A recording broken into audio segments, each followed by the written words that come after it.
जावथस मोला छोड़ के मयारू अब हो गतयान करे।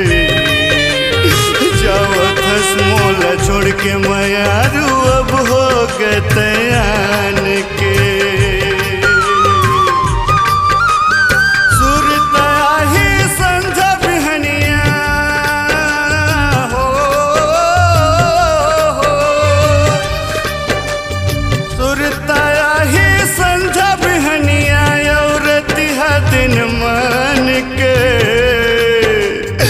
जावथस मोला छोड़ के मयारू अब हो गतयान करे। जावथस मोला छोड़ के मयारू अब हो गतयान के।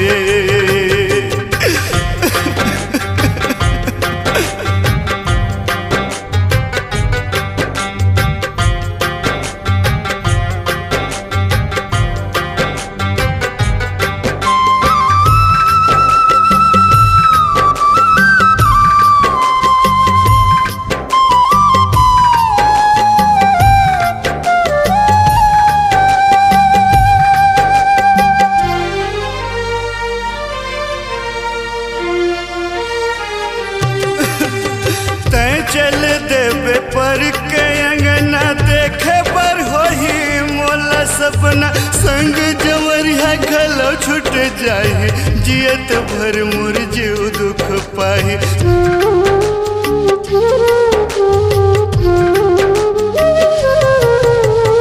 तै चल देवे पर के अंगना देखे पर होही मोला सपना। संग जवरिया घलो छूट जाए जियत भर मोर जीव दुख पाए।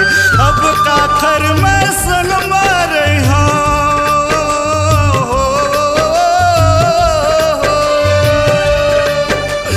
अब काखर में सन मारे हो। नहीं मैं कुछ काम के। जावथस मोला छोड़ के मयारू अब हो गतयान करे। जावथस मोला छोड़ के मयारू अब हो गतयान के।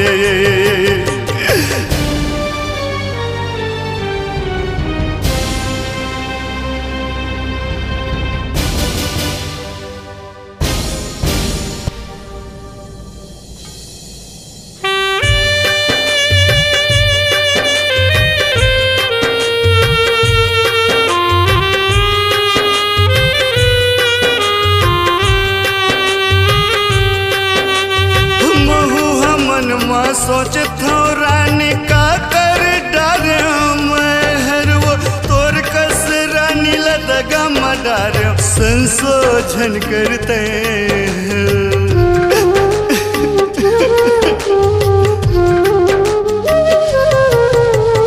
महू हमन में सोचत हो रानी का कर डार महर तोर कस रानी लदगा मडार संशोधन करते हैं। अब काखर में संग मारे हो,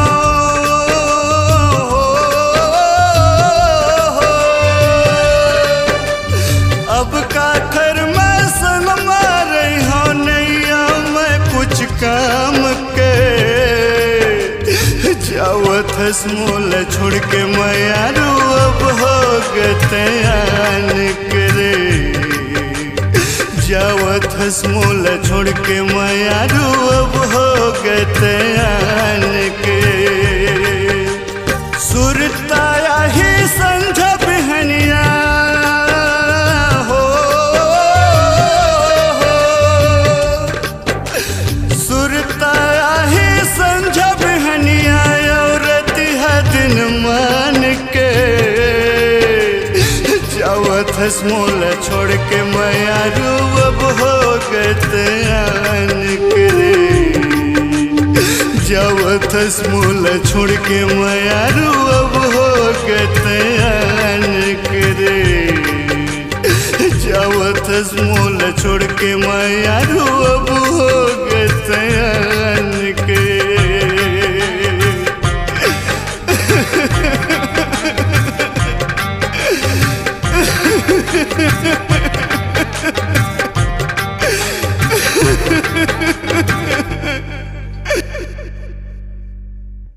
आपकी आवाज ही आपकी पहचान है। यदि आप अपनी आवाज को एक नया आयाम देना चाहते हैं तो चले आइए मल्टी ट्रैक डिजिटल रिकॉर्डिंग के लिए AVM audio video studio, Khamtarai, Raipur 9301523929 93296 98047।